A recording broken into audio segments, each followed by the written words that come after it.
लोग कहते हैं उसको यहाँ ला के यही मार डालो। या ठिकाणी तुम्ही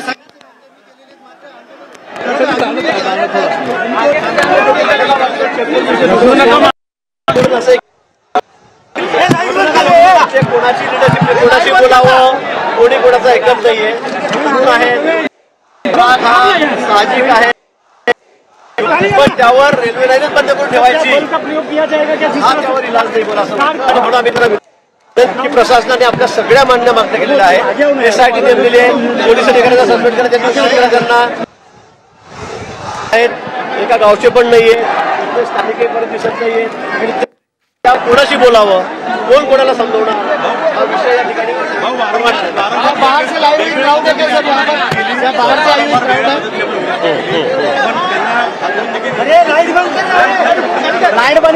मला असं वाटतं की आता फार वेळ आपल्याला म्हणजे आता किती वेळ थांबवावं, पूर्ण लाईफ टाईम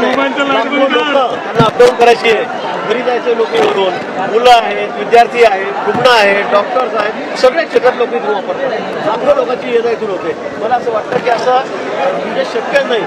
मागण्यापडते इथे जाणं आणि इथेच आम्हाला मारून टाकू द्या असं कुठेही कायद्यामध्ये प्रावधान नाही। नक्कीच झालेली घटना अतिशय संतापजनक आहे, आमच्या मनामध्ये तेवढाच राग आहे, शासनाच्या मनामध्ये तेवढाच राग आहे, आणि शिक्षा त्याला कायद्याने द्यावी लागेल। कसं आपले एवढे लोक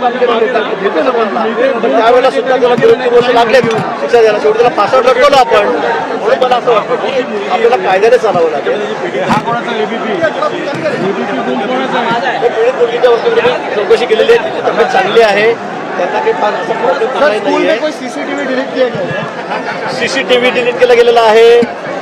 ते कोणी बघायला कोणी तिथे शिपाई किंवा कर्मचारी होते की नाही, त्यांना एकटं कसं सोडलं गेलं या बाबतीत सर्व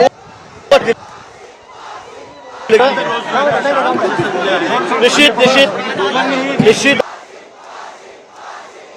संबंधित पोलीस अधिकारी आहेत त्यांना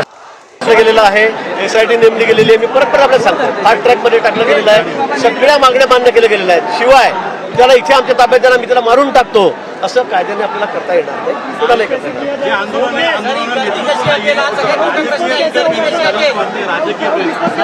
नाही। मला असं वाटतं की या ठिकाणी